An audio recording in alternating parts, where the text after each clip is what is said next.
Hello, hello. Hello. Am I coming through? Oh, there you are. Okay. Good to see you. Same. So, how's life? How's life? A little better. I don't know what to say. Well, a lot of what I've been thinking about recently is how news and politics and the things we talk about are a part of the relationship between those things in our lives. Because we don't have to think about any of these things. Most Americans don't. Most Americans don't even know what's going on in Gaza. They don't even know what Gaza is. And they're happier than we are.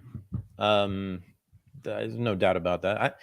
I have been struggling with this, and I don't know. Curtis Yarvin came out with a long essay a couple days ago about Why how the world would be better if nobody cared about either side of the Israel-Palestine conflict. yeah, and I haven't gotten all the way through the piece because it's quite long, but he might be right. He might be right. Now, I mean, the thing is, I haven't finished the piece. I don't know what he was saying here, but and this does lead into some things I want to talk about today. If all people stopped caring about Israel-Palestine, who does that favor? The state of Israel ceases to exist. I mean, Israel has always depended upon outside assistance, massive, foundational, existential assistance. The British basically created it, with the Mandate and the partition, etc. And then the French, and then of course the United States, it just carried it on its back the whole time. So yeah, I mean, that'd be good. It would be good. The problem is that too many people care about it. And to me, and I think most people, the biggest problem is that the people who do care about Israel is a very small group of people historically who happen to run the world. And that's it. And the isolation of Israel and its supporters these days is astounding. And it's easy to not realize that, how isolated they are, because they're so loud and so powerful. But boy, they are shouting and getting increasingly desperate and accusing people who call for a ceasefire of being on the side of Hamas, which is what Konstantin Kisin said today.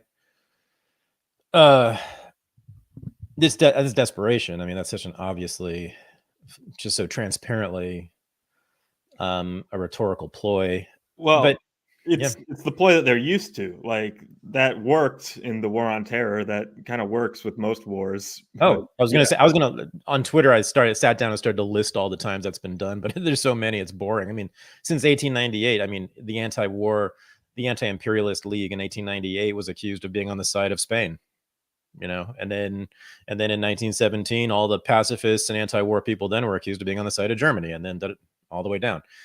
Now, and sometimes, in some cases, it was true, but mostly it was not. I mean, we're not allowed to call for a ceasefire now. I mean, goodness, this is really bloodthirsty. You guys are amazing to me, the pro-Israel faction, but they are all alone. So again, we had 120 countries in the UN vote for a ceasefire, 14 against, 2 of whom were Israel, United States, and the rest were a bunch of minor islands, basically in the Pacific, on the UK.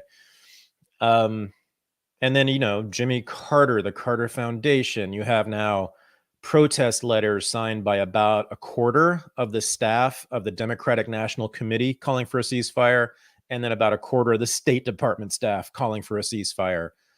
We're talking about, I've seen many, many liberals, establishment foreign policy people who just love the Ukraine war and love NATO and love Bill Clinton and all that, being not just for a ceasefire, but being quite upset about it.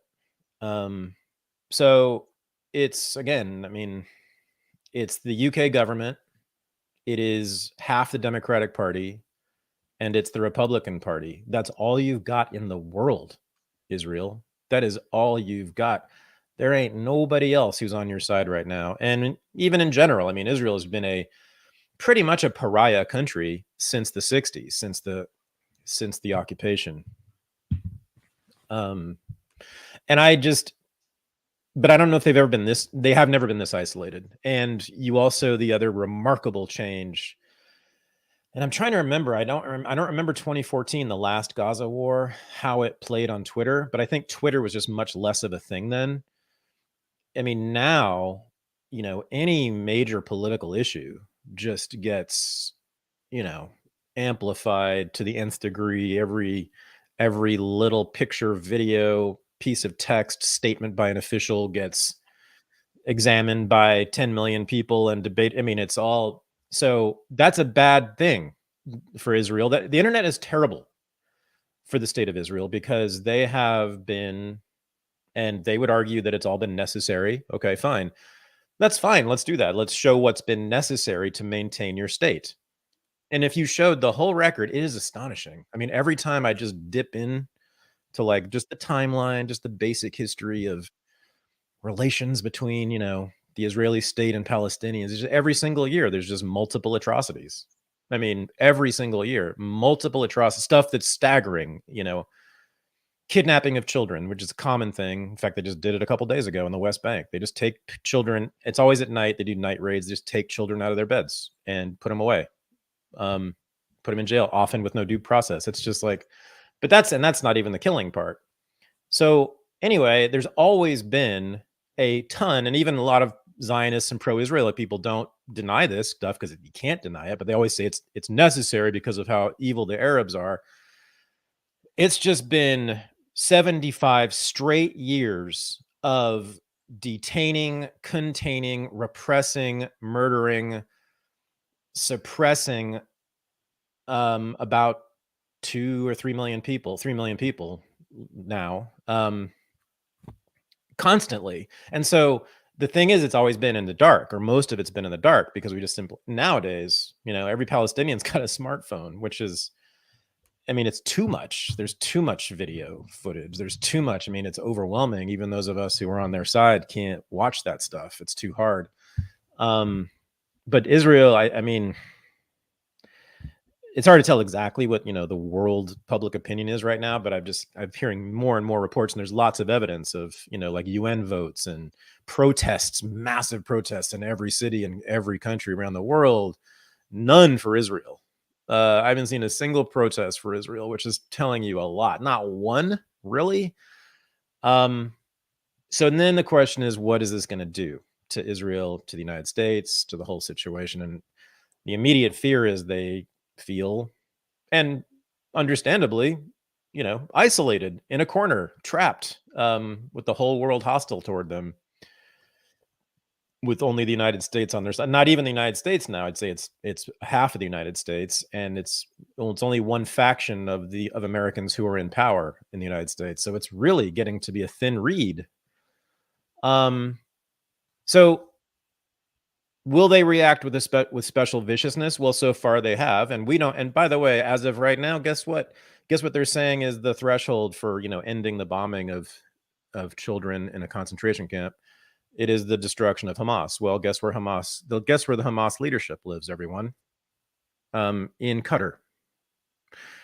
So that tells me that there will be no end to it, because they cannot kill Hamas. And of course, we all know that Hamas is mostly underground in those tunnels anyway.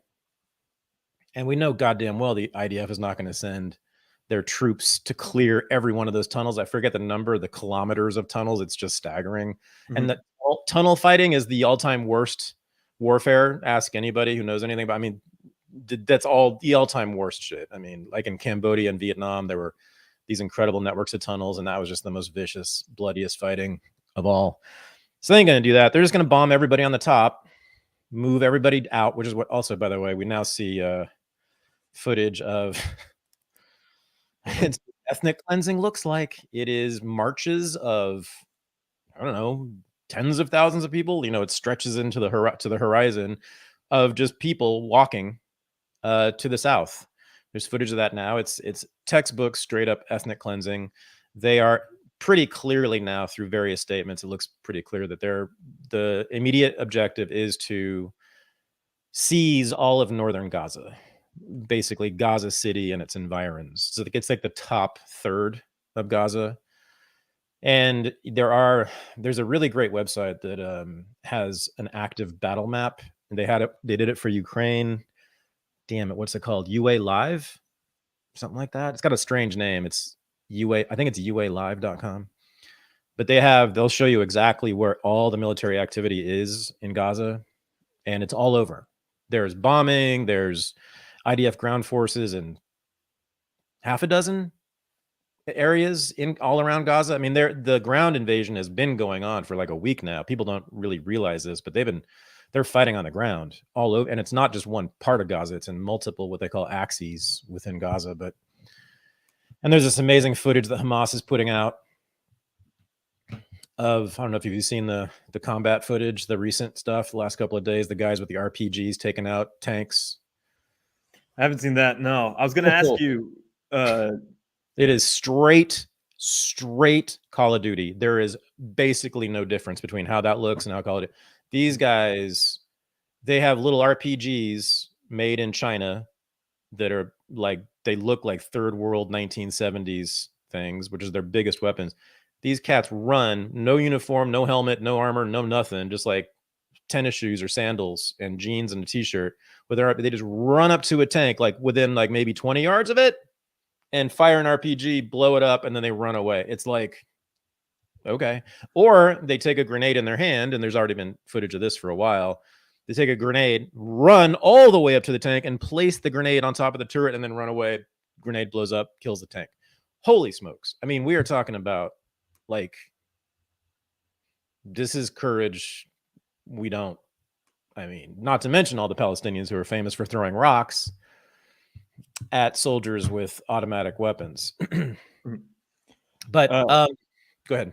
Oh, well, people were saying about the IDF, how it's just resorting to a bomb campaign and that the ground invasion really has never come. Do you think that perhaps the IDF is not actually prepared to do a ground invasion, that their troops aren't properly trained, that they aren't as formidable as they might let out, and nobody wants to send their own citizens to die to actually do something? So, right, good question. So this is about whether the, whatever you want to call it, pro-Palestinian side has been saying about Israel is correct, which is that not all of us, but like many people have said it's been genocidal, right? That the intention of Israel, and I think this is wrong technically, although it basically doesn't matter to me, because the ethnic cleansing is both ethnic cleansing and it requires mass murder that's on a scale that looks genocidal. So who cares? But like, I don't think they want to kill every single Palestinian in Gaza. And anyway, and I think that's borne out by the fact that they look really disorganized in what they're doing. They don't seem to have had long-term plans. If they were genocidal, right, wouldn't they have had a lot plans for Gaza to wipe people out a long time ago, and they would just implement those plans when the time arose? And also, there have been, 2014 was 9 years ago. That was the last time this kind of thing happened. They had a similar thing. It was just smaller scale. They bombed incessantly, killed 2,000 people, 2,100 people, I think. About 1,000 children in that one. And they send in ground forces, and they tried to take a central neighborhood in Gaza City and got their asses kicked. And 40, I think, IDF soldiers got killed in that one incursion, and including, I think, some officers too. So no, I don't think they're genocidal. I think but they absolutely want ethnic cleansing. I think most Israelis, I think the government has wanted that for a while. And we know this because this paper came out last week, 2 weeks ago, from that ministry within the Israeli government saying that that's the plan, was to move everyone in Gaza out and into the Sinai, into the desert that's uninhabitable, and have Egypt and or the international community take care of them as refugees. But that the goal was ethnic cleansing. They didn't use those words, but that's totally what it is. And that's what they're doing right now. Right now, at least with northern Gaza, that's clearly what's happening. I mean, well, it happened right away. The first thing the IDF announced to the people in Gaza was, move. You got to go south. Go south. They told everyone in the north to go south. I mean, that right there was the announcement of an ethnic cleansing campaign. And that's exactly what they've been carrying out ever since. I just checked that battle map just an hour ago. the last thing that was, they mark every single conflict that is reported, so it's a timeline, and it's minute by minute, hour by hour. They'll say there's a bombing over here, there's an attack over there, there's a over here. And the last thing that I saw was a bombing of a car next to the Al-Shifa hospital.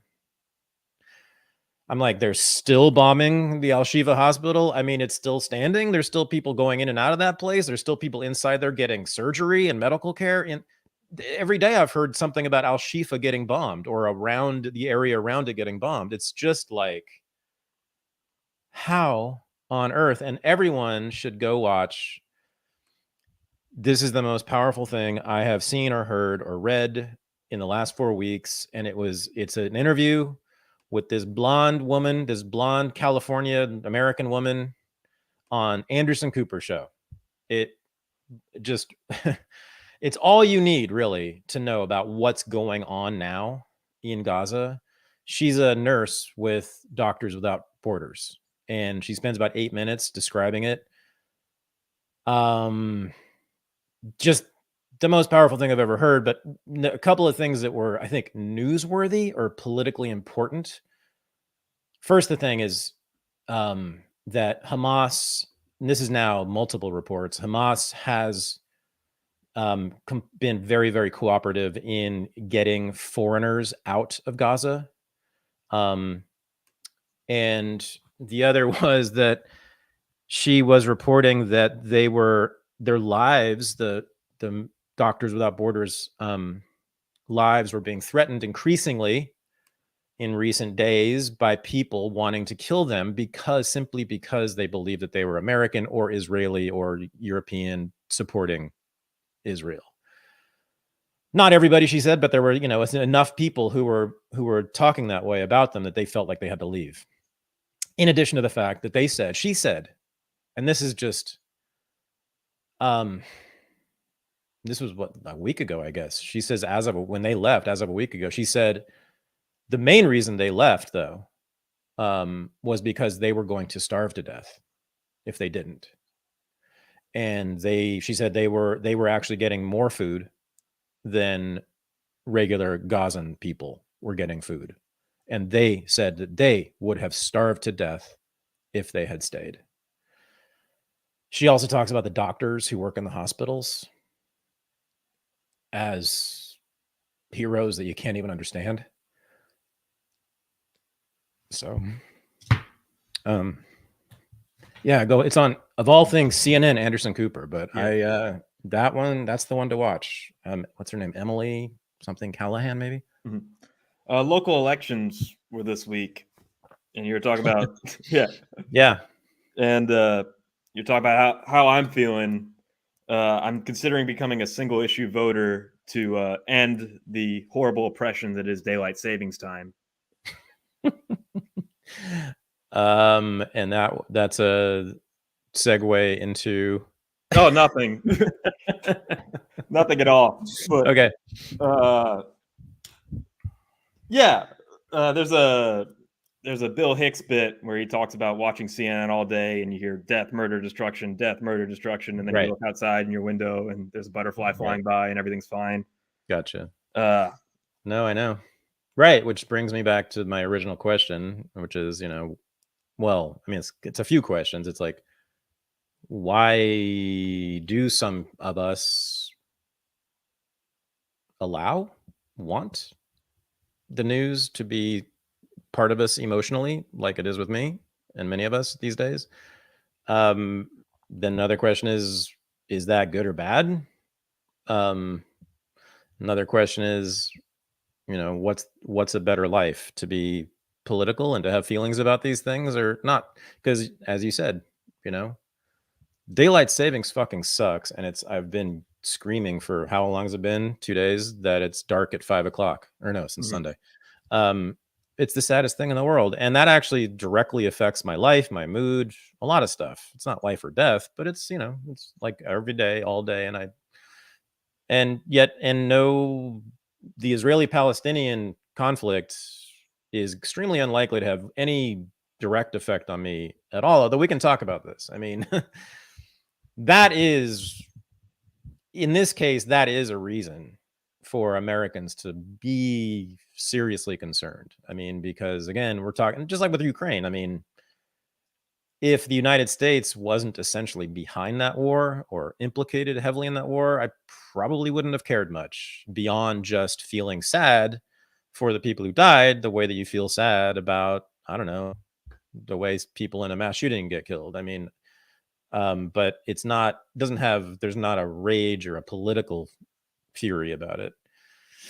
But, you know, this is, I mean, but this conflict, we have now lots of reasons. And in fact, so I do want to talk about, not, now that we've talked about the horrors on the ground and the stuff that makes everyone very upset these days, I want to suggest that you actually broaden the lens when you think about this issue now. And I think it's time in a way, because we have to stop it, but we also have to think about long-term things. So think about the geopolitics of it. And there are some very, very smart people who are sort of in the realist foreign policy camp who are saying some important things about, who are essentially pro-Palestinian and have no sympathy for Israel, but they are saying that those of us who are very in our feelings, as it were, in the last month about the Palestinians, justifiably, nonetheless, have made some mistakes because of that. And the main mistake, and this is really important, everyone should think hard about this, is understanding what Hamas is.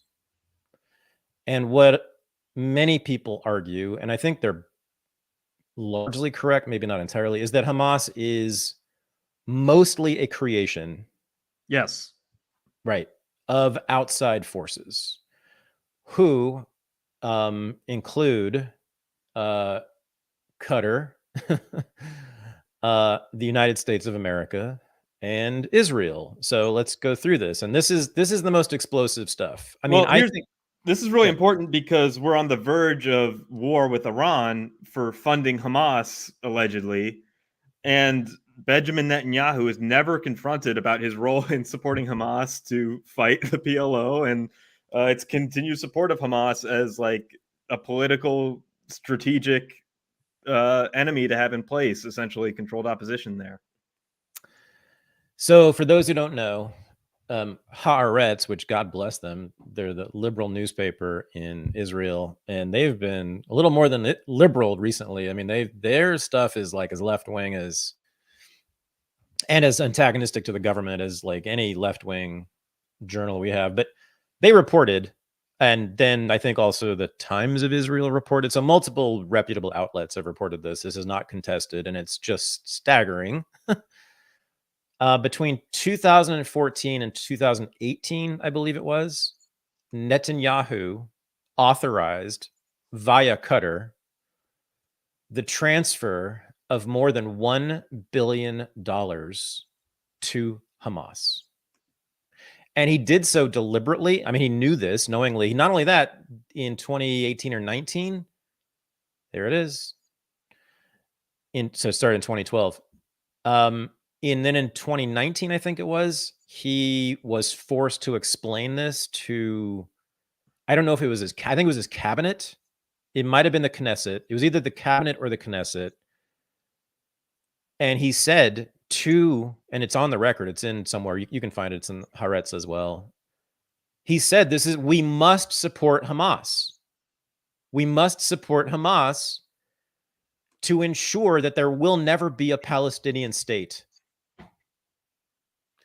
Because Hamas is juvenile in the way that they, react to us and do terrorist acts that undercut Palestinian credibility. And they're also in a fight, in a civil war with Fatah, the other Palestinian political group, which runs the West Bank. And so keeping the Palestinians split, making sure they always look like terrorists to the outside world is the way to go. We will make sure the Palestinians will never have a state. So we've got to pump these guys up. And he knew that it was a population full of people with dead family members who, you know, were very amenable to the idea of killing some Israelis and being martyrs for the cause, as would I. I mean, it's Max Blumenthal just said one out. Did I say this last week? It's no, I wouldn't have, because it's now different. It's 1 out of 200. Every 200 Gaza residents is dead now. This is World War. This is like World War II shit. I think it's up to like 1% of the population at this point. That's the figures I've heard. I mean, we know. I mean, it's getting close to 11,000, and there's 2.2 ish. Although who knows what the population is now, but like 2.2 to start with. So whatever that is, yeah, it's somewhere around there. I mean, it's just like, but that's World War II levels. I mean, that's really getting off the charts. But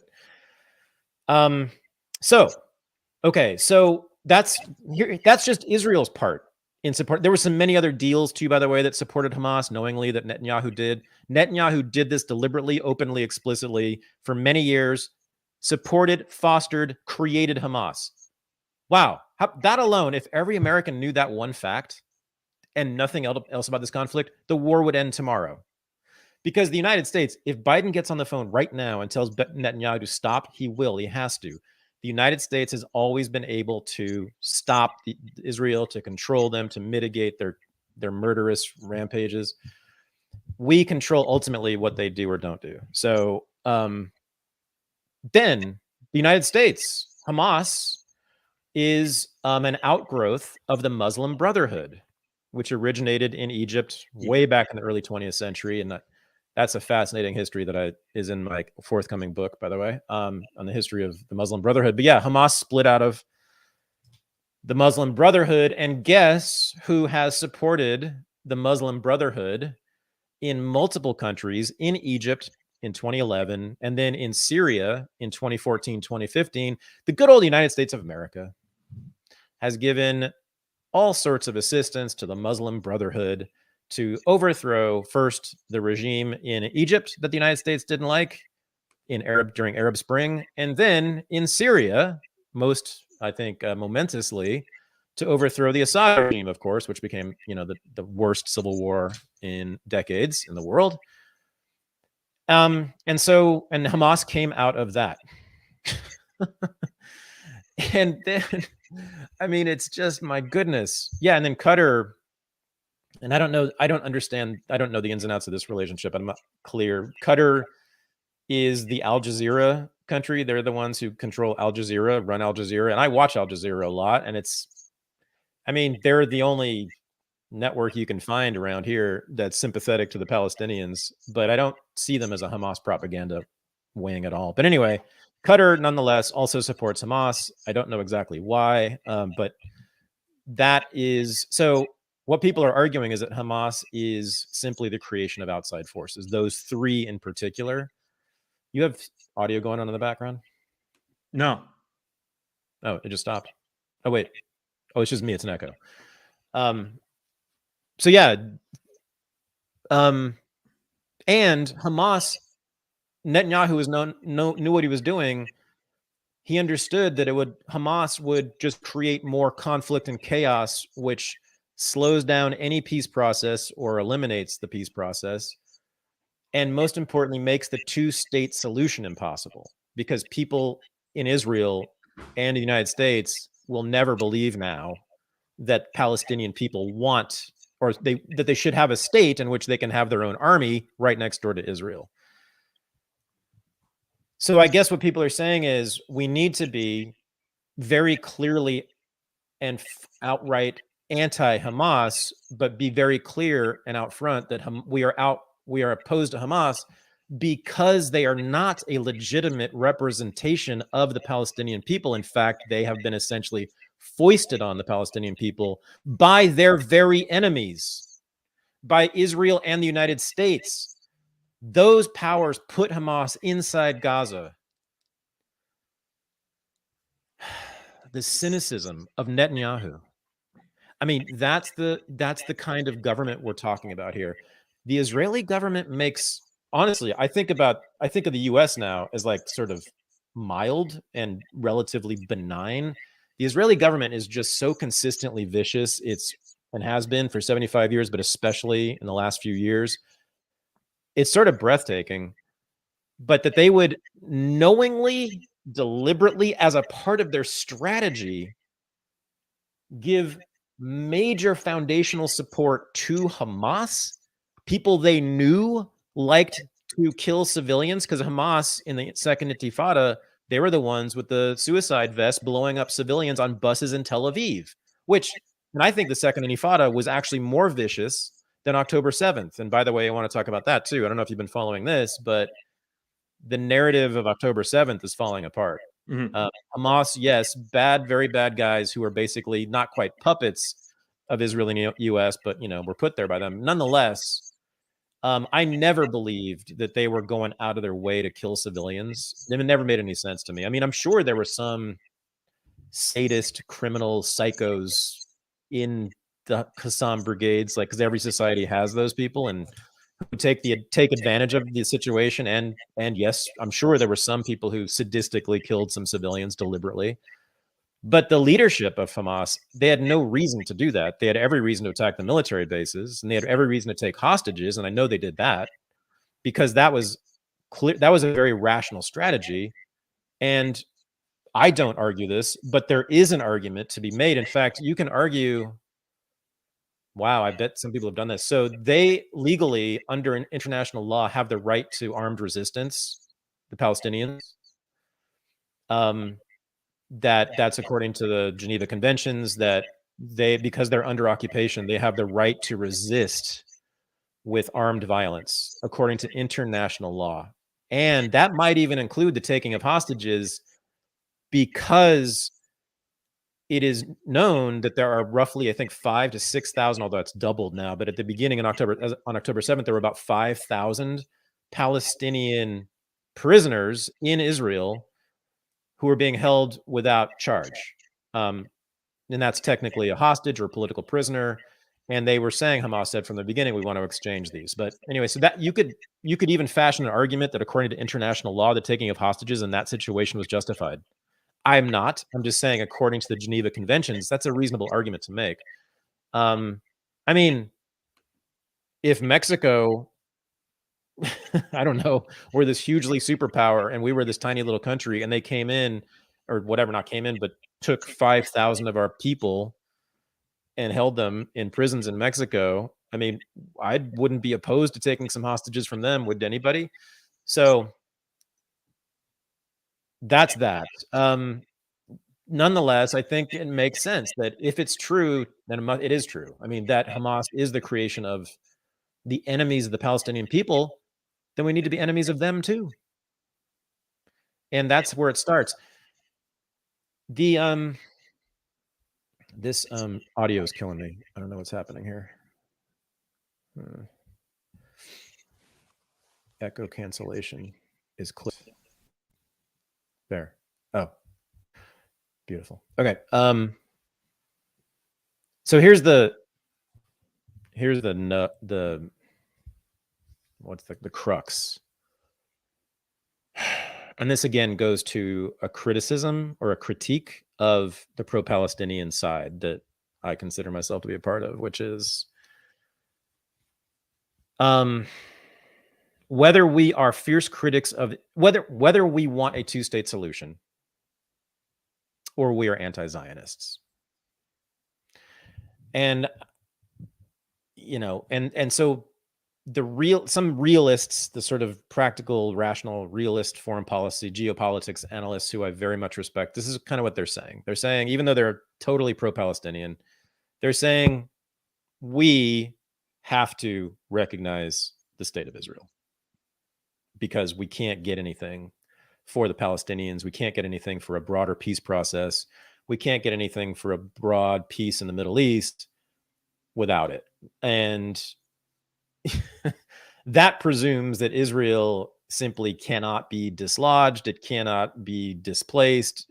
The people of Israel, it's going to be here. They won. They won. And it's just that the settlements are too extensive. There's, I think, 600,000 people living in illegal settlements all over the West Bank. you can't just, I mean, that would be another ethnic cleansing, even though it would be morally and legally justified, I guess. What are you going to do? There's 8 or 9 million Jewish Israelis, where. So it is true, I think, that most people, and certainly Palestinians, I mean, overwhelmingly Palestinians are anti-Zionist, of course. I mean, meaning they will not settle for anything less than an elimination of the Jewish state. And I think that's very true for most people who are pro-Palestinian. And I think that's even more true now than ever. I think I've seen more outright anti-Zionism in the last month than I have in my entire life combined. It's really like a thing now. And of course, people are now saying it's anti-Semitism. It's not. I mean, there is some anti-Semitism out there, of course, but I have seen, 99.9% of it has just been anti-Israel. And much of it has been voiced by Jews, by the way. So the advice coming from the cooler, wiser heads among the realists is that we need to be very out front in our condemnation of Hamas in general, but because of who they are, and that we have to accept Israel. And that last piece, I'm still hung on that one because it's just so hard to let them get away with it. 75 years of this, and for a project that I've always known would result in nothing but endless war. And many people knew at the beginning and said so. Lots and lots of people said in 1948, some of whom were in the Truman cabinet, said this is a recipe for endless perpetual war. The Arabs will hate Israel. They will hate Americans for supporting them. And it's a nightmare scenario in which no one will win. Don't do it. And the Zionists went ahead, and the U.S. and the whole West went ahead with them. And this is what we've gotten. 75 years of constant just viciousness. However, Israel has managed to establish a really cool little society with a nice little hippie bohemian culture. That's what it looks like to me. I mean, when I watch lots of Israeli TV shows, and it looks like a hippie summer camp. Like everything, Tel Aviv, I think life is good except when the sirens go off. But so they did accomplish that. They built a pretty cool place to hang out, I think. Yeah. So a two-state solution is beyond like achievable at this point. Like it's just not realistic. No, the realists are actually saying it is, and that's what they're pushing for. They want that. Mm-hmm. I'm talking about like the Duran guys, Brian Berletic, who's the New Atlas. He's quite brilliant, by the way. I recommend Brian Berletic of the New Atlas on YouTube. No, they're saying, and I think this is right, about a third of Israeli citizens in polls have said that they still favor a two-state solution. So there is still, I didn't know it was that big. There is still a serious constituency within Israel for a two-state solution. It's just that, the majority not only doesn't want a two-state solution, but is openly racist against Arabs. It's about 55% say that they would never live next door to an Arab or in the same building as an Arab in Israel. And that's increased a lot over the last 20 years. The Netanyahu government, the whole phenomenon, the rise of Likud since the second Intifada, has been kind of like an avalanche, really, toward the right in Israel. But I guess the left, the two-state left, is still around. So that's what you can build it around. Now, I came across the most amazing argument recently about the Middle East conflict that comes at it from an angle I had never heard before, although it's somewhat similar to my original take on it, that I do believe is the necessary and really only way, to, believe it or not, to bring peace in the Middle East, which is that we must separate Zionism from Judaism. We must absolutely separate them. We must no longer conflate the two. They are not the same thing. There have been rabbis, Orthodox rabbis, who were in Palestine during the original Zionist incursions in the early 20th century. Rabbi Sonnenfeld was the original leader of them. He died in the 1930s, but this guy, he was the leading rabbi among the Jews living in Palestine, in Jerusalem, in the 1910s, 20s, and 30s. You know what his position was? He said, Jews want to live under any government other than the Zionists. He said, if the Palestinians want a government, the Egyptians, any Arab, we prefer that over the Zionists.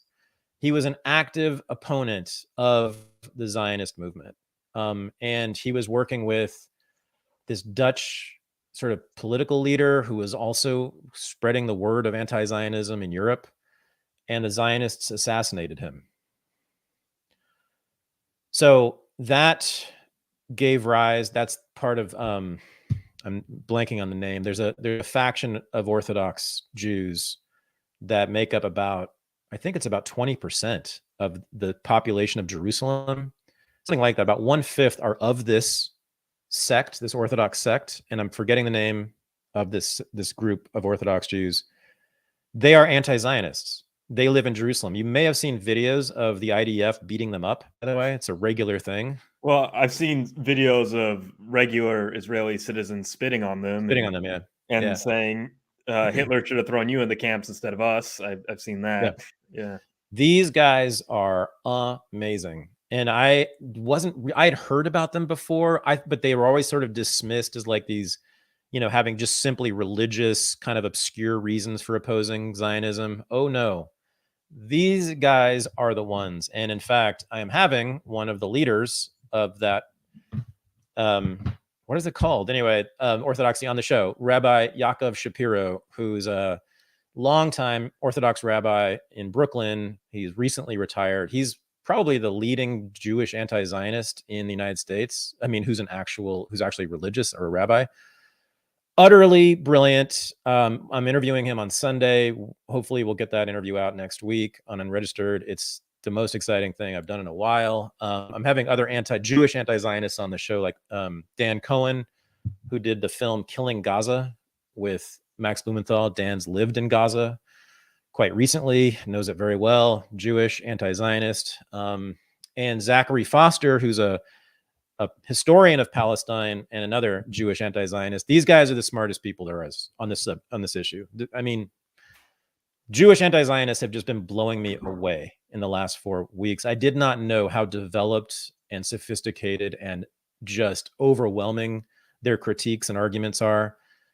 There's a whole flock of Jewish Israeli historians who are completely anti-Zionist. Ilan Pape is one of them.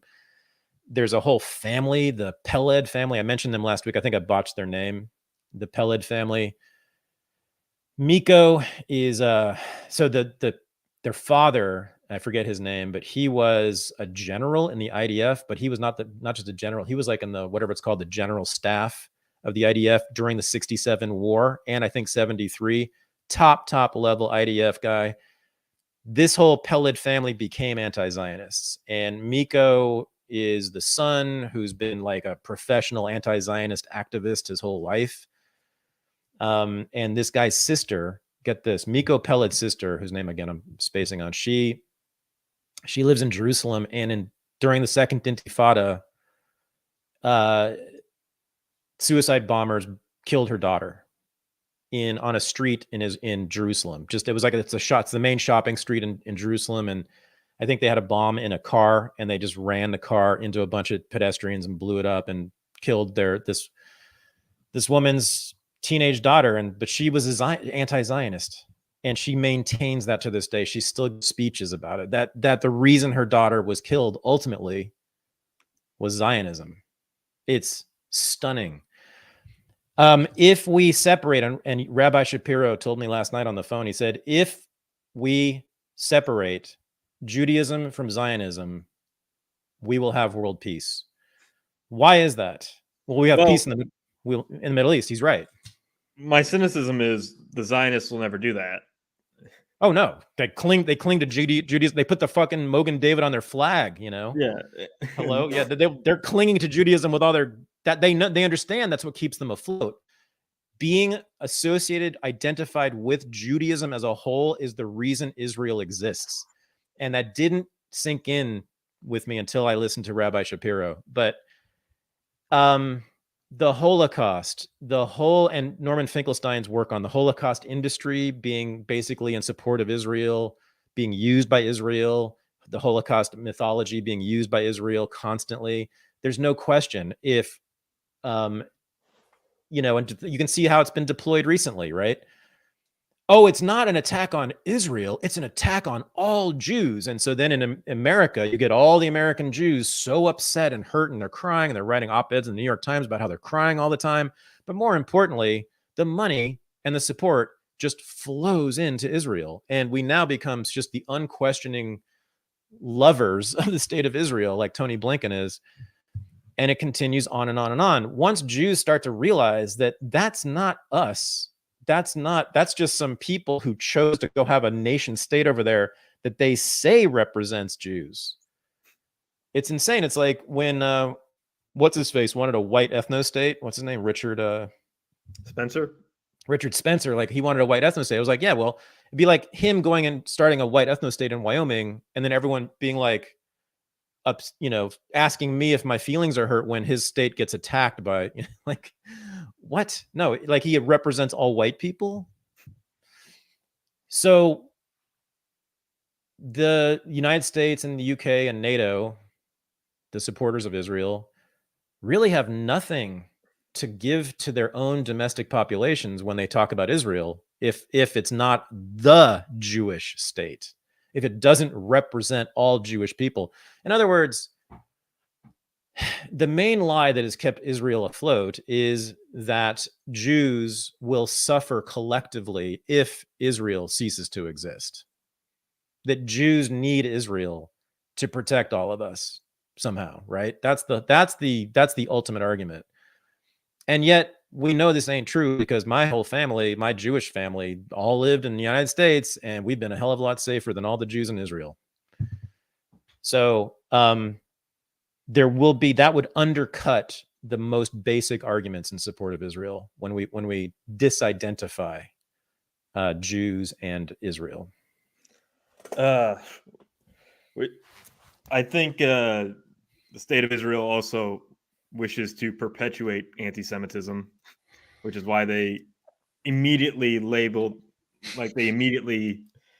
put that accusation on all their critics that any criticism of Israel is anti-Semitism, because their critics of Israel conflate Israel with Judaism the same way that the Zionists do.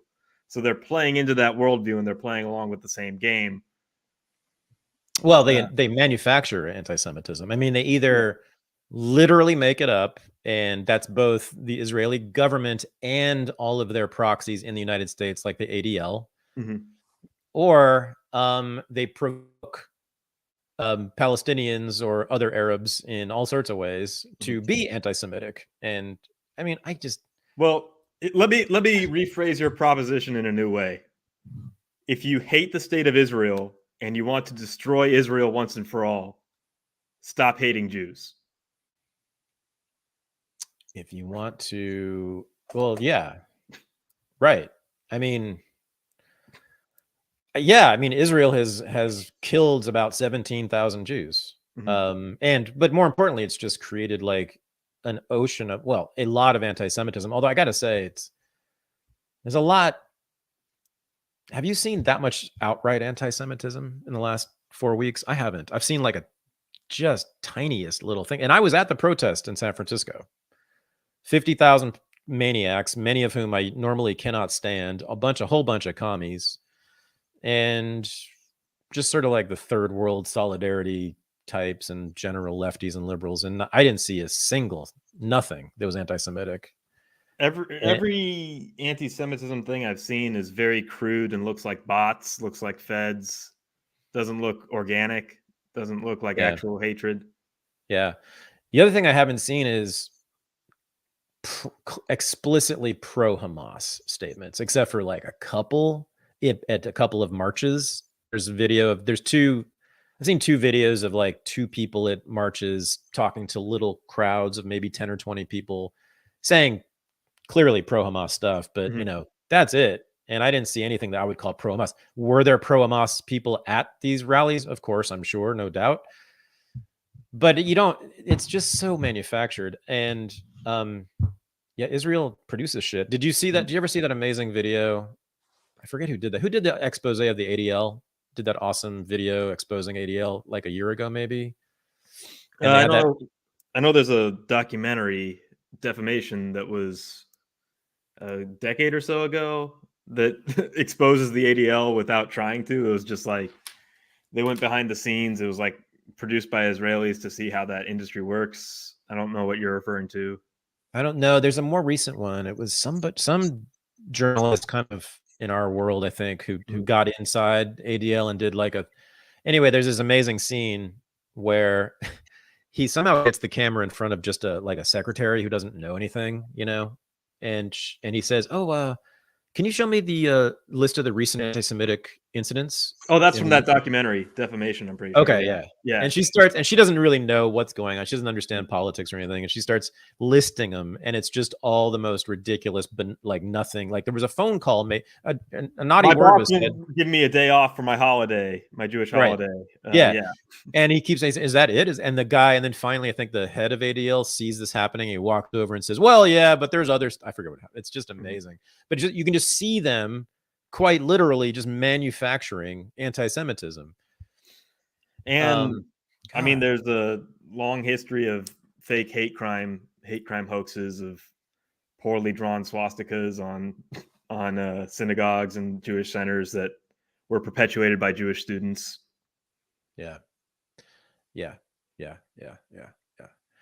It's I mean, just the promotion or the exhibition of Jewish stereotypes in recent weeks has been something else. But and I should say the IDF spokespeople have been really like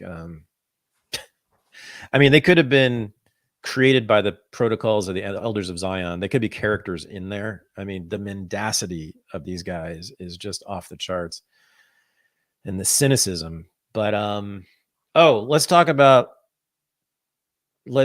I do want to talk about kind of the cutting edge of what's going on now about what actually happened on October 7th. Oh, well, before that, before Yeah. we uh on the note of October 7th, do you think there's a potential that Netanyahu loses support? Because even if you believe the official story of October 7th, it was a huge failure of the Israeli government to have 7 hours of complete failure of all security.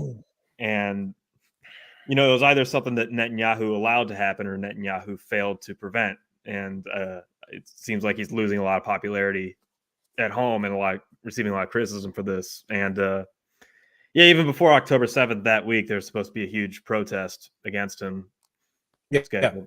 Yeah. Yeah. I'm getting contradictory messages out of Israel, and I'm having a hard time understanding what's really going on in terms of sort of mass politics. Like what's the general feeling there? So here's what I've seen. I think I might have mentioned this a couple weeks ago. Like if you go to Instagram, you can plug in the location of anywhere in the world, and it'll show you the feed coming in from that location as it's happening. Right, every time someone posts from that location, you'll see. So I plugged in Tel Aviv, and I think I saw one post maybe sort of referencing the war, and everything else was like fitness models posing and people showing their lunches and their family vacations, and a lot of narcissism I noticed in Tel Aviv, a lot of like the Instagram IG model kind of thing going on. A lot of partying. And this was like this was like 2 weeks after October 7th. I thought, are these people aware of what happened? And Tel Aviv is an hour and a half from Gaza. You can drive to Gaza in an hour. I mean, stunning. So there's that. Then I've seen, I am attuned to the left wing in Israel, right? And who are just spewing out anti-Netanyahu, anti-government stuff constantly. Haaretz is a major newspaper, and we're getting most of our information about the corruption in the Netanyahu government from them. So there's clearly some people who are, absolutely opposed. But then I'm mostly hearing that Israeli society is united around the government because, of course, of October 7th, just the way that everyone united around Bush and Giuliani on September 12th.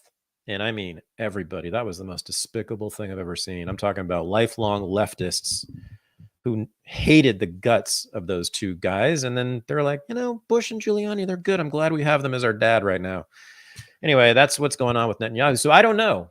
But I know that he was hanging by a thread, essentially, as of just a few weeks ago, and there were mass protests against him.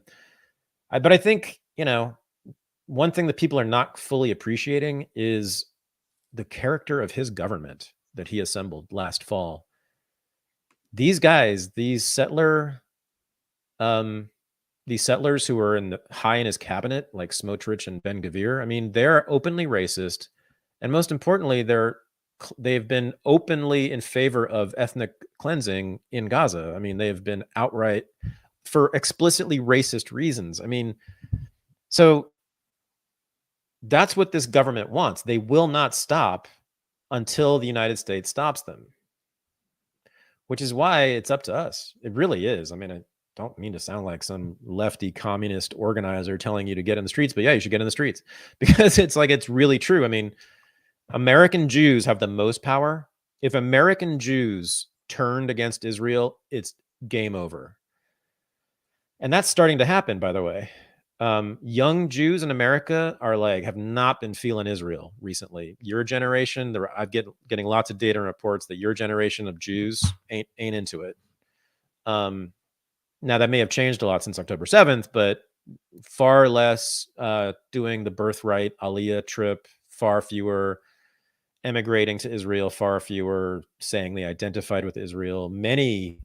And then the BDS movement, the boycott, divest, sanction movement, which was huge on college campuses in the 2010s, that affected a lot of American Jews, and a lot of them hate Israel now. So that tells me they're getting painted into a corner that's smaller and smaller. If they're losing American Jews, the American Jewish youth, you could argue that Israel has depended not just on Americans, but on American Jewish youth for its survival, to become the leaders who support Israel. They're losing that. So I don't know. How are they going to act? How are they going to behave when they've lost all of their support except the United States government?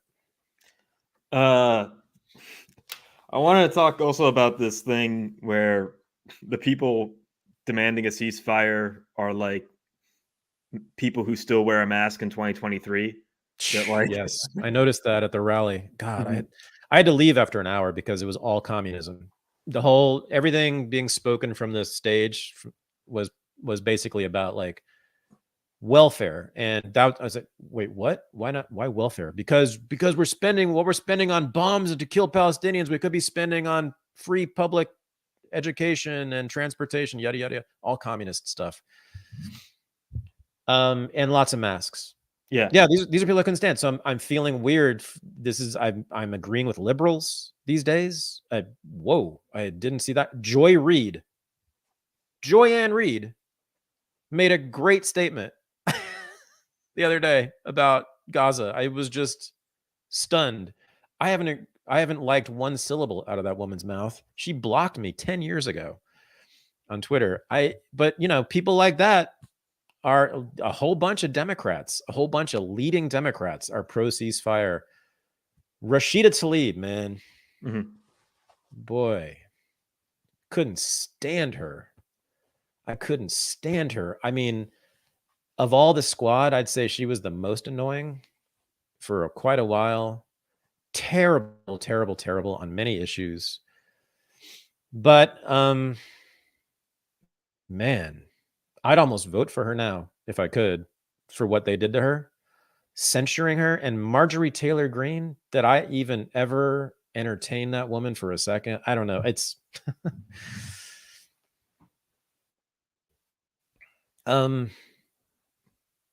Yeah, I can't believe what Rashida Tlaib said is not allowed. The House actually voted to censure her for saying, "From the river to the sea, Palestine will be free."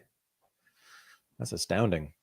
And then she gave that speech, and I got to say, on the House floor, about what it means to be the first Palestinian in Congress. It was a hell of a speech and was really, really moving. And I was with her on that one. But I do wonder what's going to happen when we move on to the next issue.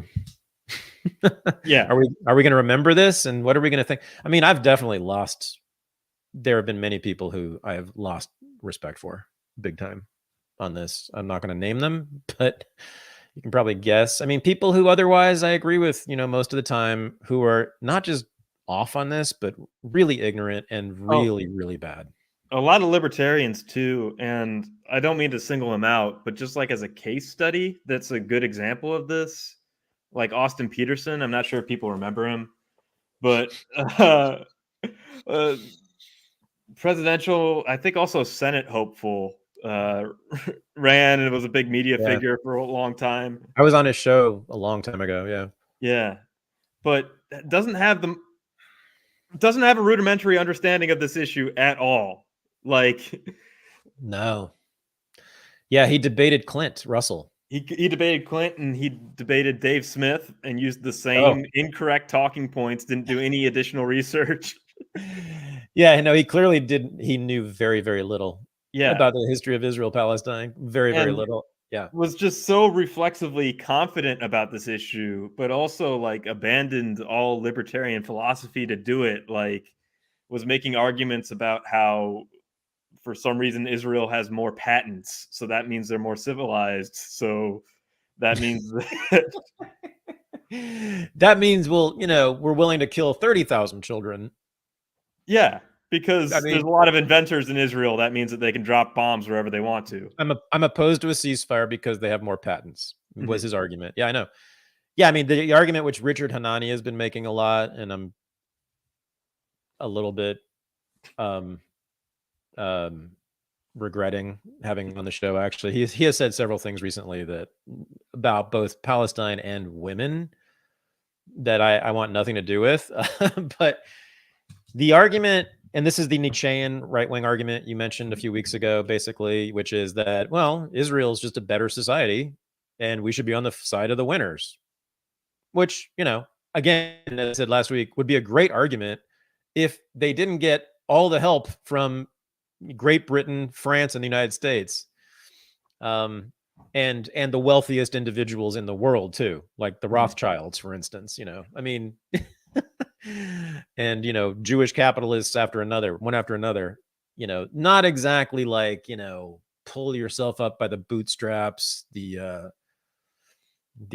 scrappy yeoman individual Mhm. out there conquering the savages. Not exactly Israel's story. Mhm. I mean, a little bit. They had gangsters who like blew up villages of Palestinians to take the land in 48, like Irgun. Mhm. Those guys were cool. But otherwise, not a whole lot of courage, actually, I gotta say. And Uh-huh.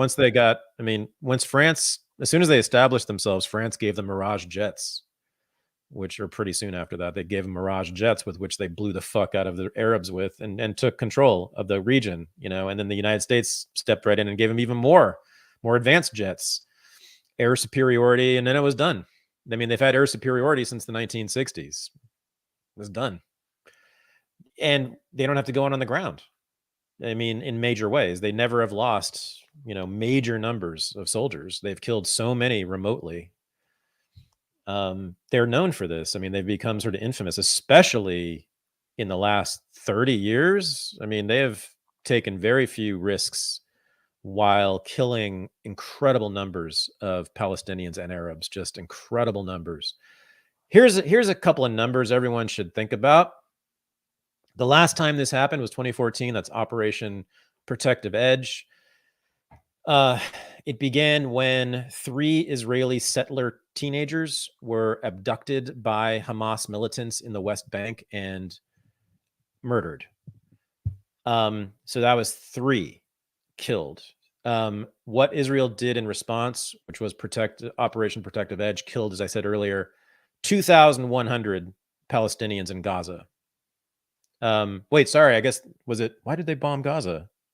Was it abducted on the West Bank? They did bomb. That's right. They bombed Gaza because Gaza, it's a little bit complicated, but essentially it was 3 Israeli civilians. Israel stopped after killing 2,100 people in response. So that was the ratio for 2014. Do the math now. If that's the ratio they're going for now, if 1,400 were killed, what's 1,400 times, what is that, 650 or something? And they're not slowing down. There's no talk about stopping or slowing down. They're going to go. They're going to keep going until the U.S. stops them. What do you think about Vivek's position? Is that sufficiently anti-war enough? Do you have a clip? I want to see that clip again. That was fun. When she starts talking about her daughter. Oh, well, this was the contentious moment you're talking about. I mean, Nikki Haley is like a psycho fascist, but God, if I were her, yeah, then she's threatening to kill him with her high heel on Twitter. Yeah. Today. That was dope. I was like, let's go. This is what the Republicans should be doing. They should be having fights among each other trying to kill each other. Vivek versus Nikki, the 2 genocidal leaders of the party. I mean, Vivek wanted, what'd he say? He wanted heads on stakes all around Gaza. Yeah. Yeah. And Nikki wants to blow him up. Yeah. I can't trust him because the whole how he got rich as a pharmaceutical bro, the scam he pulled to get rich. But he's an awesome walking advertisement for Adderall, though. Yeah. He's just always going, man. I know I used to be one of those. He is on it, man. He must be doing like 100 milligrams a day or something. He probably snorts it. He probably crushes it and snorts it. I'm just saying, as a pro, I know when to see one. But yeah, I didn't watch the whole thing. I just watched the fun clip with Nikki Haley. This is his position on Israel. He said something kind of similar on Dave Smith's show, but this is the Vivek position on Israel, the closest thing we have to an anti-war position in either of the 2 major parties. Between you and the candidates we just heard on this issue, on what you would tell the Prime Minister? Not in terms of what I would tell the Prime Minister, no. In fact, I would go one step further. The founding vision of Israel was based on the idea that they don't want to depend on anybody else's sympathy or direction in defending themselves. So what I would tell Bibi is that Israel has the right and the responsibility to defend itself. I would tell him to smoke those terrorists on his southern border, and then I'll tell him as President of the United States, I'll be smoking the terrorists on our southern border. That's his responsibility. This is our responsibility. That's how we move forward. But I want to be careful to avoid making the mistakes from the neocon establishment of the past. Corrupt politicians in both parties spent trillions, killed millions, made billions for themselves in places like Iraq and Afghanistan, fighting wars that sent thousands of our sons and daughters, people my age, to die in wars that did not advance anyone's interests, adding $7 trillion to our national debt. And Joe Biden sold off our foreign policy. Joe Biden's son, Hunter Biden, got a $5 million bribe from Ukraine. That's why we're sending $200 billion back to that same country. The fact of the matter is the Republican Party is not that much better. You have the likes of Nikki Haley, who stepped down from her time at the UN. Bankrupt or in debt was her family. Then she becomes a military contractor. She joins the board of Boeing and otherwise, and is now a multimillionaire. So I think that that's wrong when Republicans do it or Democrats do it. That's the choice we face. Do you want a leader from a different generation who's going to put this country first, or do you want Dick Cheney in 3-inch heels? All right, Mr. In which case, we've got 2 of them on stage. Mr. Ramaswamy, thank you. Senator.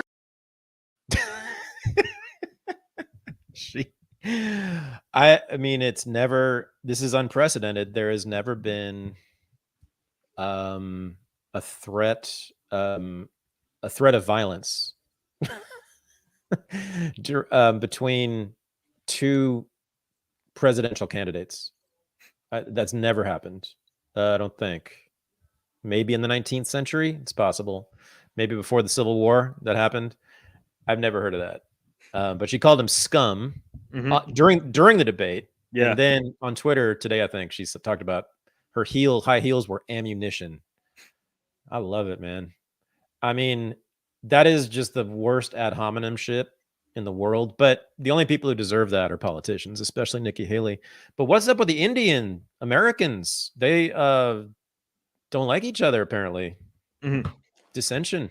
Yeah, I think a note on the daughter remark that got Yeah. under Haley's skin so much. I don't think that was such a low blow. Like Nikki Well, Haley's yeah. daughter, What did he say though? Let's clarify. What did he say about her daughter? What was it? that her own daughter uses TikTok. So Oh, right. Nikki Haley criticized Vivek for using TikTok, saying that it was like beneath a All right. presidential candidate, essentially, and that Nikki Haley also wants to ban TikTok, I think, or at Right. least is on like that GOP thing of it's like a Chinese threat. And So so, was it just calling her Dick Cheney and Hills? Is that all it was? That might have been well, it. Vivek said, your daughter used TikTok in the past. So it might have been like calling her sexually promiscuous in the way that young girls who use TikTok are. I think that's how Nikki Haley might have taken it. That's sort of how it sounded. Yeah. But probably just because everyone's so like prurient about those things nowadays. But yeah, it sort of. That's what I thought. I was like, "Whoa, dude, are you going there?" But more so, it's just I think what he was doing is attacking her as a parent, saying you don't even have responsibility over your own household. So why should you have your responsibility over their own country? Oh, yeah. So I kill anyone who criticizes me as a parent like that. That's just always been a rule. I think it's true for most parents. I kill. That's the one Mhm. thing. Yeah, no, I don't. That is only people with the most special access get to say to me, and certainly not Vivek Ramaswamy. He wouldn't get to Well, say it. I Yeah, I'd think kill his ass. the most charitable way you could put it, and I think a point that he was making that was good is that your daughter's 25. She uses TikTok. Young people use TikTok. If you want to reach young people, you should be Right. on TikTok. You should have more respect for young people like your daughter is what. Yeah. Yeah. Yeah. Yeah. Well, it's funny. They will be both completely irrelevant a year from now. Mhm. Exactly a year from now. They will become we will forget their names, I think. Which is good, right? I mean, I think Vivek might be yeah. jockeying for a position Yeah. in GOP or RNC leadership Yeah. in some way, and Yeah. might be jockeying for a position in Trump's cabinet because he's like one of the few people not to take the bait and attack Trump in the way that all the moderators want him to. Yeah. Well, Vivek, yes, he has. I've noticed he has hewed quite closely to the Trump line on all the major issues. I don't think he's really diverged much from Trump, has he, on anything? I mean, his foreign policy is exactly Trump, right? He's anti-Ukraine, pro-Israel in kind of florid ways, put their Yeah. heads on sticks, very Trumpian, but also he wants out of Ukraine. Mhm. Well, I Um, was going to ask, do you think his position on Israel is sufficient in that he says Israel should defend Israel, not the United States? oh, right. If he really meant that, who Mhm. knows what he really meant?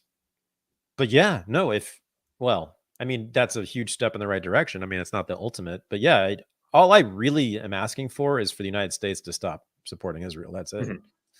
And if they want to continue the fight against all those Arabs in the middle of the Middle East indefinitely, fine, I guess, so long as I'm not implicated. And stop calling, stop saying you're both, and stop saying you're the Jewish state, like you represent all Jews, and stop taking my money through my government, right? It's the fact that I'm implicated twice in that thing that's the problem.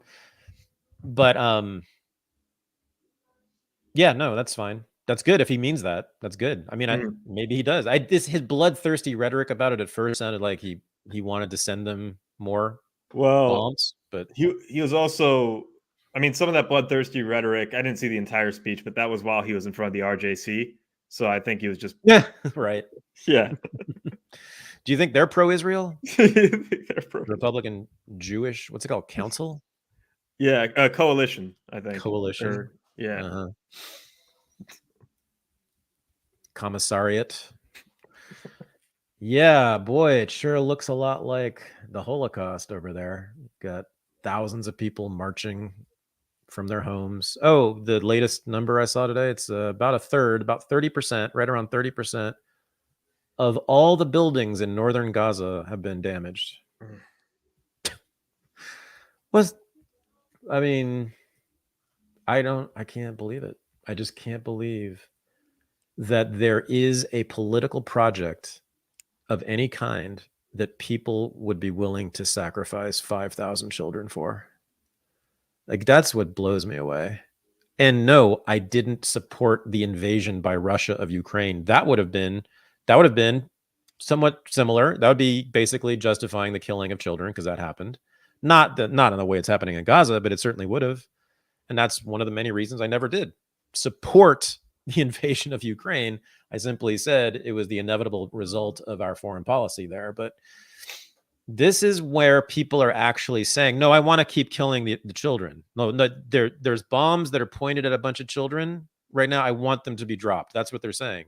Mm-hmm. I mean, it's amazing. Like, and people who are very nice. I mean, the people who've been on my show, people who have been at our events, Michael, not long ago, who we really like a lot, who are very, very sweet people. I'm talking about Batya, Ungar Sargon. I mean, she's probably the nicest of all of the Zionists online who I'm seeing. She was on Glenn Greenwald, though. I think she's maintained. Yeah, she was recently. Yeah, I gotta watch that. Now, the point she was making, I'm not sure if they got super deep into Israel, Palestine, like the issue, because they probably have a lot of disagreements there. But the point she was making was against the safetyism of. Yeah, I saw that. Yeah. Right. Well, that's good, Batya. That's her being her. That's who she is normally. That's and that's great. I'm all for that. But no, she's opposed to the ceasefire. I'm pretty sure. That's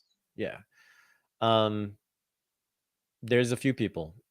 Will Riley's another who would have come to the Chicago event. Yeah. I'm yelling at Will online. I'm like, Will, he keeps talking about how the war started on October 7th. Mm-hmm. I mean, that right there, to act like it all started on October 7th, that is well, of course, if the history started on October 7th, I would probably want to level Gaza too, of course. And there's this phenomenon of dunking on college, totally. So yeah, the people on the pro-Palestine side marching in the streets are mask-wearing communists, but they're also dumb 20-year-old college students, right? Some of which don't know that civilians were killed in World War II. Some of which don't know that that October 7th happened at all. So the Zionist supporters in this country who are prominent spend most of their time, complaining not about Hamas, not about Palestinians, not about anything that's going on in Israel. They spend most of their time complaining about college students who didn't condemn Hamas and, are not unhappy about October 7th. It's all about the left. They're just talking about the woke left. And I can't stand these people, as I said, normally. On this issue, guys, they're right. They're right on one issue. It's this one. I can't believe, but for the first time in my life, I am with 90% of the world's population on something. We are in the super duper majority. As I said, it's just a couple of factions in the United States and the UK government. And by the way, the pro-Palestinian side in the UK is even bigger than here. So it's just the UK government and not even Labour. It's just half of Labour and the Tories, similar to here. That's it. You got 1.5 political parties in 2 countries, and that's it. That's it.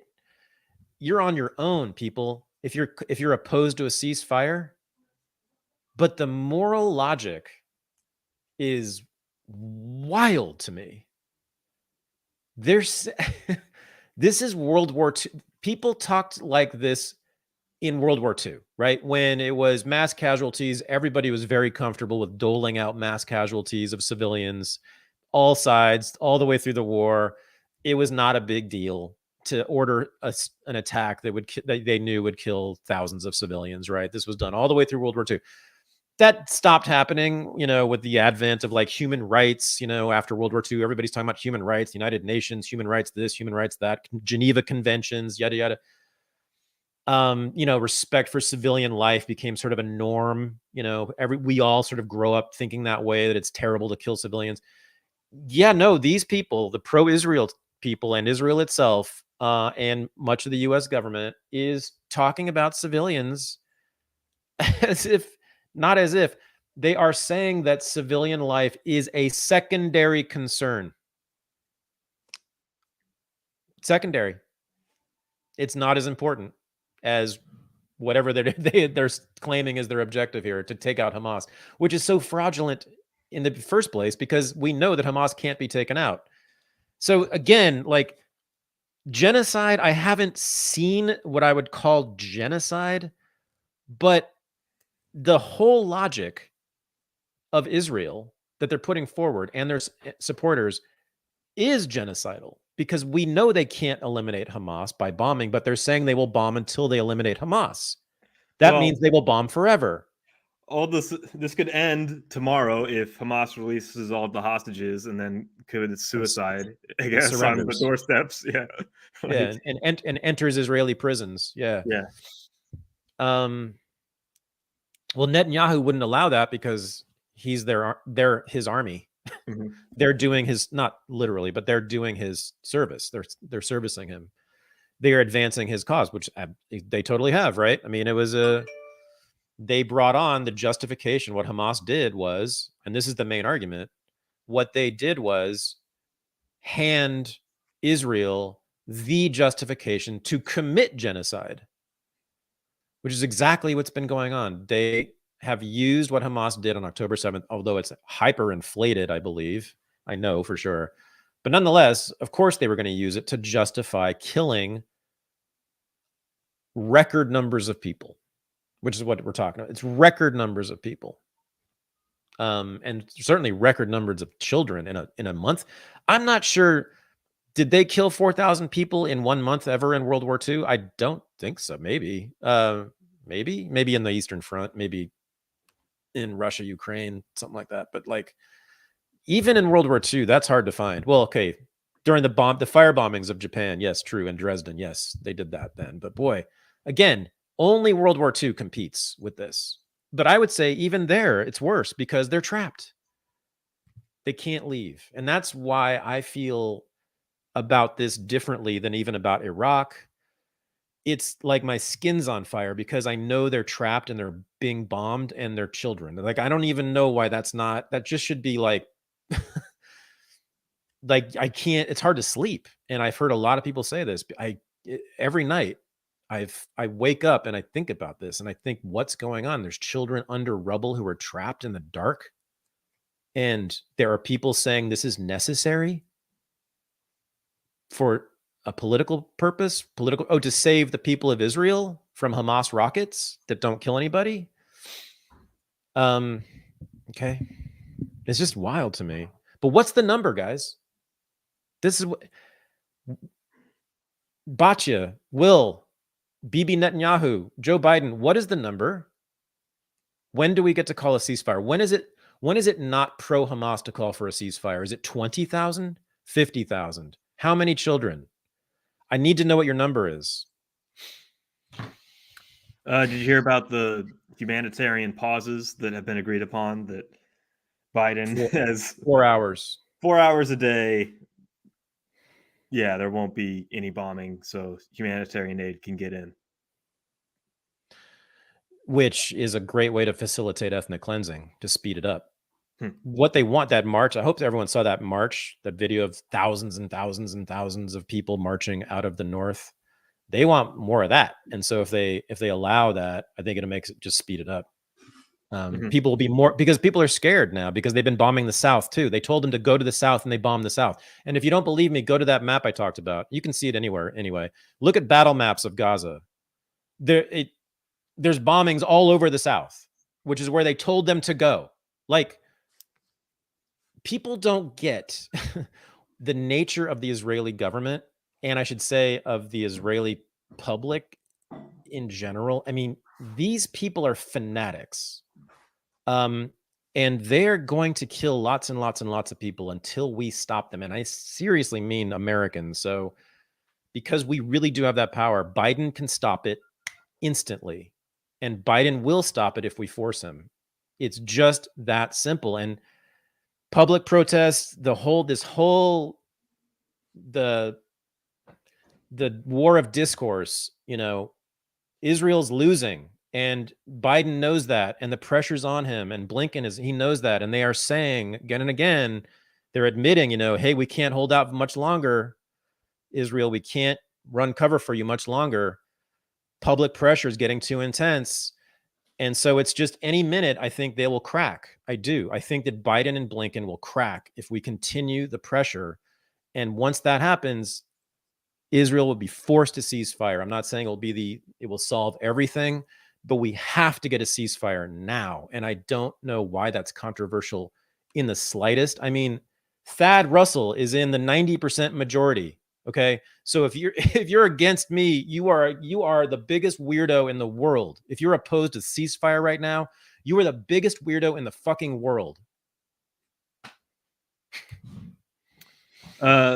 Michael Tracy made the point today that having a Democrat in office is actually like prolonging this conflict, in that if there were a Republican in office, like especially Trump, especially somebody as Zionist as Trump was, then the Democratic opposition would be more emboldened to call for a ceasefire, that Biden can look like a moderate by triangulating between the radical sides of the pro-Hamas college or pro-Palestinian college students and the neocons on the right who just want to start World War III.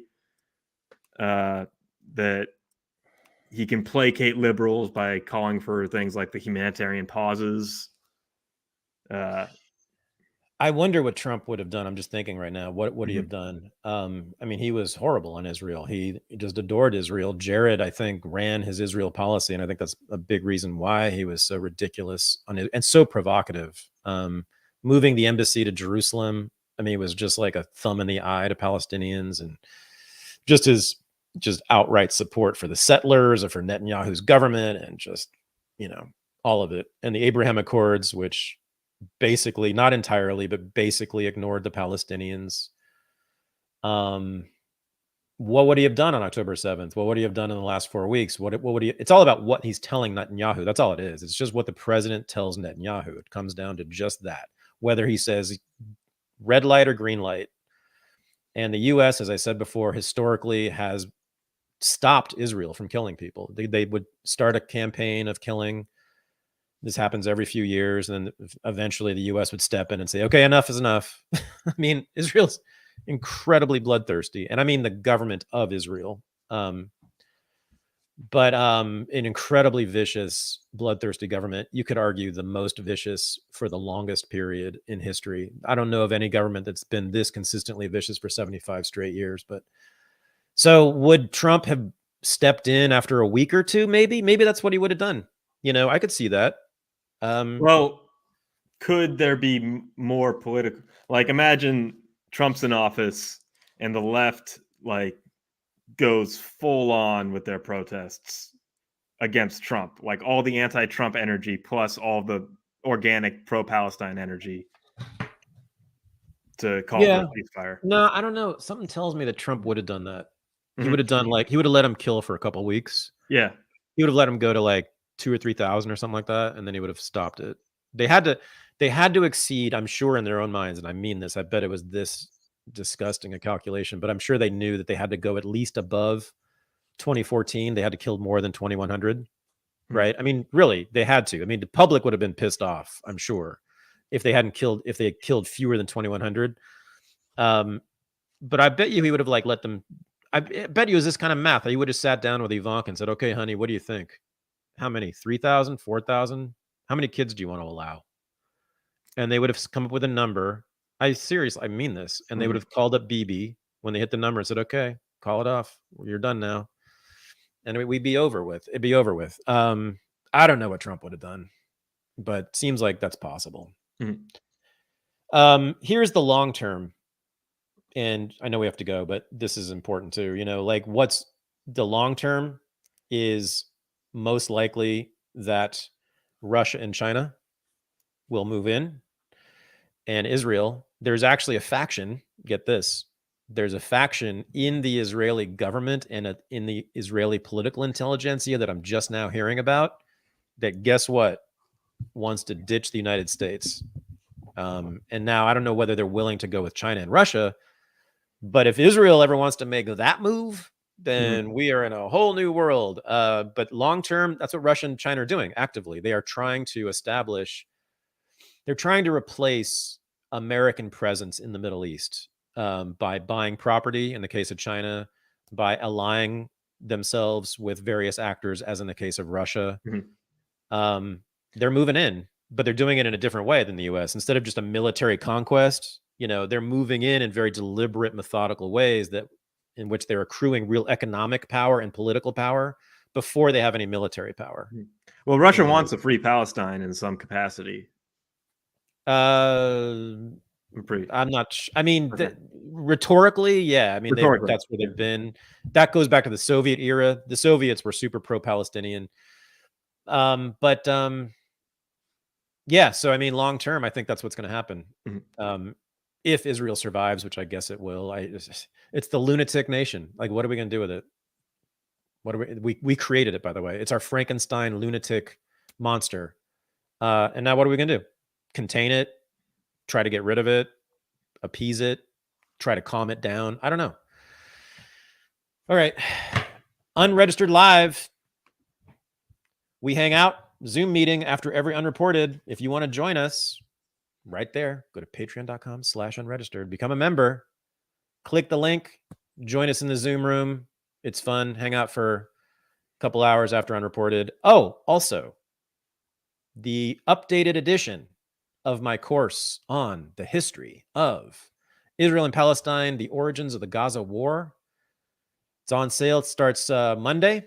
It's a special one session course, fully updated. From the last time I taught it, a lot of people asked me to teach it again so that they could participate. So go to unregisteredacademy.com to sign up or become a member or become a Patreon member for the Academy.